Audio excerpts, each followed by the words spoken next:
os estabelecimentos comerciais.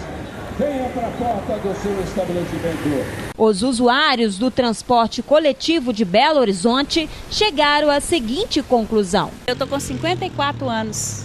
Esses anos todos que eu escuto isso, mas não melhora não. Bastante caro. O meu é R$ 5,95 a passagem. Por mês vai uns 250, assim. O nosso custo com o transporte é muito caro. Eu acho que uns R$300 por aí, eu acredito que seja. A média, né? Absurdo, né? É um preço muito caro, principalmente o brasileiro que tem a renda muito pouca, né? Olha, teve que eu já esperar 50 minutos no ponto. Vai em pé, uma sardinha, lotado. Isso é só conversa fiada, toda eleição é isso aí. Entrando e saindo é a mesma coisa. Na verdade é difícil de acreditar, né? Porque, né, promessa, né? Todos prometem uma porção de coisas. Mas é difícil, a gente não sabe o que vai ser depois que ganhar. É só falação mesmo. Promessa de campanha, né? Depois passa. A única diferença é o aumento de passagem todo início de ano, né? Em época de campanha tudo é válido, né? Quero ver a solução depois. Porque a gente não está vendo solução, né? Porque todos estão falando que a passagem está diminuindo. Uai, então está diminuindo o nosso bolso, com certeza.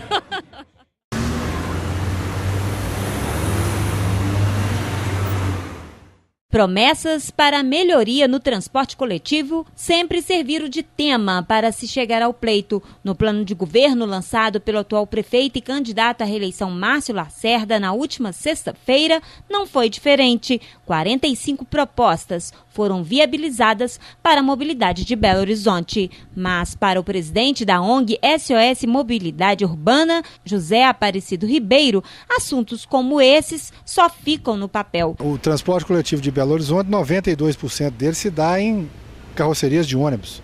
Esses ônibus substituíram os bondes há 50 anos atrás e continuam os mesmos, só receberam alguma maquiagenzinha.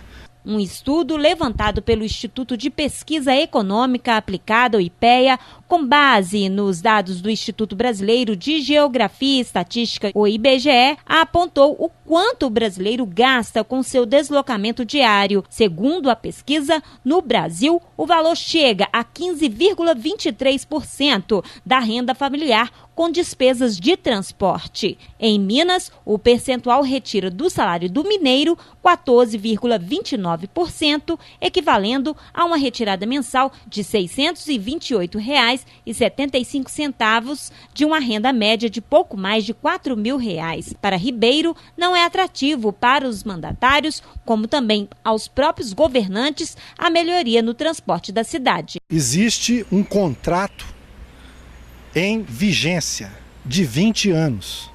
Né? Quem ganhou a licitação, cumpriu todos os requisitos para explorar o sistema de transporte coletivo da cidade, foram os consórcios de ônibus.